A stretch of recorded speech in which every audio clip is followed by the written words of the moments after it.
त्याच्यावर बसून करा, तुम्हाला काय ट्रोल करायचंय ते करा, आम्ही ते सहन करायला तयार आहोत आणि तुम्हाला जे करायचंय ते करा, आम्ही आमचं काम करत राहणार। आम्हाला एकच मिशन संतोष देशमुखच्या आरोप्यांचं पकडणं हे एवढंच मिशन आमच्या डोळ्यापुढे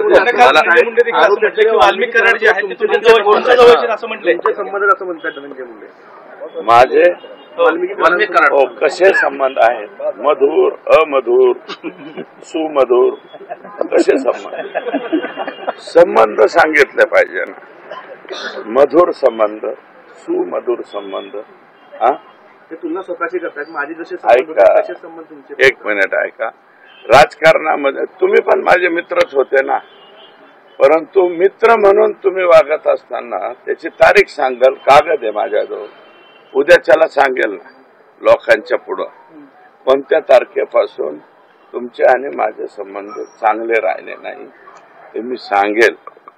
आणि मी आता कलेक्टर साहेबांकडे चाललोय बरं का, की 5 वर्ष हे आणि 5 वर्ष 2014च्या नंतर जेवढ्या डीपीडीसी झालेल्या आहेत यातला 70% निधी एका मतदारसंघाला गेलेला आहे आणि 30% आम्ही सिंपल पेंडुलम, बीड, आष्टी, गेवराई, माजलगाव आणि केस 30 तुमच्या वाट्याला आणि 70 त्यांच्या वाट्याला, 30 म्हणजे दुसरीच 30 नका समजा।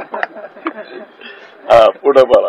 आंबेडकरांनी असं म्हणलंय की सुरेश देशमुख सुपारी घेऊन हे आरोप करतात, त्यालाच अनुसरून की तुमच्या पोटामध्ये पोटसूळ होतं, एवढ्या मताची लीड घेऊन तुम्ही विजयी झालात आणि तुम्हाला मंत्रिपद मिळालं नाही, मात्र मुंडे घराण्यामध्ये दोघांना मंत्रिपद मिळालं म्हणून तुम्ही सगळं करताय। अमोल पटकरी फार लहान आहे बरं का, माझी त्याला एकदा विनंती, अमोल तू कुणाच्या बी नादीला या रगेलच्या नादी लागू नको, तुला लय महागात पडेल।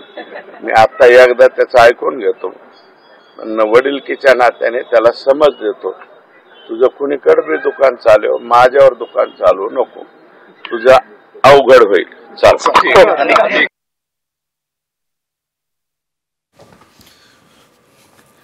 भाजपचे आमदार सुरेश धस यांनी पुन्हा एकदा धनंजय मुंडेचं नाव न घेता हल्लाबोल केलेला आहे। बीडच्या पोलीस अधीक्षकांची भेट घेतल्यानंतर त्यांनी माध्यमांशी संवाद साधला आणि बीडमधील संतोष देशमुख हत्या प्रकरणावरून कसे गैरव्यवहार सुरू आहेत बीड जिल्ह्यामध्ये ते सगळं त्यांनी सांगितलेलं आहे। वाळू माफिया टरकलेत, राख माफिया कधी टरकणार असा सवाल देखील सुरेश धस यांनी विचारलाय। फडणवीसांनाही ट्रोल केलं जाते असं देखील सुरेश धस बोललेले आहेत। 237 आमदारांना निवडून आणत मुख्यमंत्री झाले तरी देखील त्यांना ट्रोल केलं जातं, धनंजय मुंडेंना फक्त पालकमंत्री पद दिसतंय असं देखील निशाणा धस यांनी लगावलेला आहे। अमोल मिटकरी माझ्या नादी लागू नकोस, अवघड होईल, तुझं दुकान माझ्यावर चालू नकोस असं देखील धस बोललेले आहेत।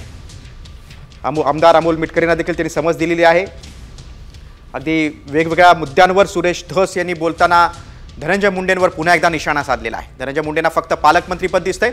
पोलीस अधीक्षकांची भेट घेतल्यानंतर आता ते जिल्हाधिकाऱ्यांची भेट घेण्यासाठी निघालेले आहेत। दरम्यान माध्यमांशी बोलताना त्यांनी सरपंच मृत्यू प्रकरणावर, हत्या प्रकरणावर पुन्हा एकदा मुंडेंवर निशाणा साधलाय।